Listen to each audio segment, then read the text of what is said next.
Alors, je m'appelle Sandro Bolliger, je suis archéologue, je travaille pour Arche de Lumessa, une entreprise qui travaille dans le domaine de l'archéologie préventive et qui est mandatée par l'État, donc par le service de l'archéologie cantonale, pour mener à bien les fouilles ici présentes.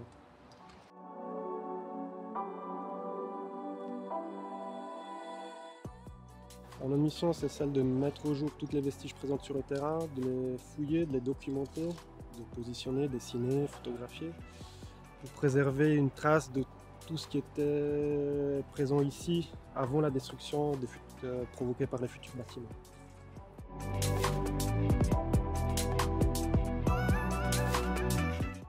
Il y a plusieurs facteurs qui déterminent le choix. C'est l'archéologie cantonale qui détermine quelles sont les zones à fouiller. Plus précisément, c'est les zones à sonder, alors qu'il y a déjà un pas à l'amont de la fouille. Donc il y a par exemple la proximité des régions archéologiques qui sont déjà connues.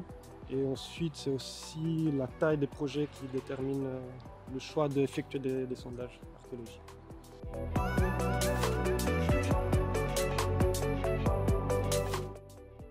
Comme dans le cas de Smart Hill, où on a trouvé des vestiges archéologiques lors des sondages archéologiques, oui, les fouilles sont systématiques.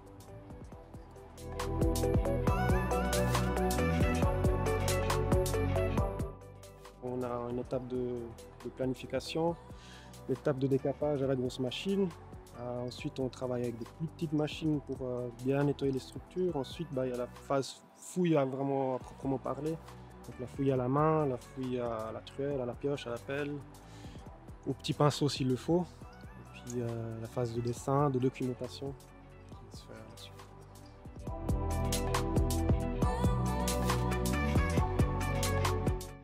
Smart Hill se présente sur deux terrasses superposées. Il y a une terrasse haute et une terrasse basse qui sont propices à l'installation humaine.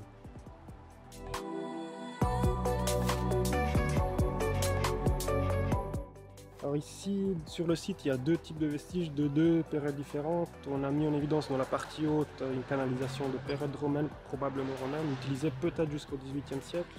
On a des éléments du XVIIIe siècle qui sont pris dans la canalisation. Et ensuite, là, derrière moi, il y a des vestiges qui datent probablement de l'âge du bronze, peut-être plus anciennes.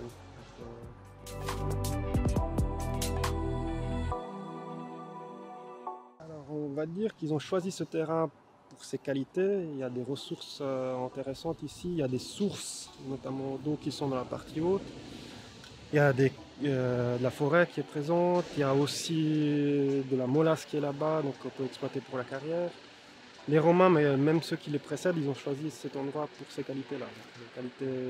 L'exposition au soleil aussi, la proximité de voies de circulation, notamment le lac qu'on voit en arrière-plan qui est très près. C'est une des voies de communication principales de l'époque.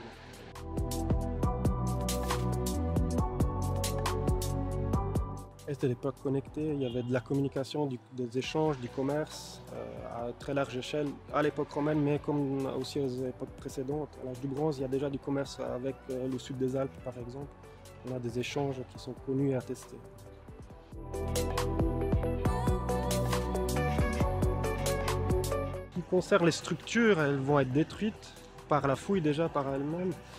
Ensuite, tout ce qui est mobilier, les objets, la céramique surtout, il va être conservé, elle est prélevée sur place, c'est conservé, nettoyé et étudié après en laboratoire. Tout ce qui est vestige, tout ce qui est structure va être détruite pour laisser place finalement à la construction des futurs bâtiments qui seront là.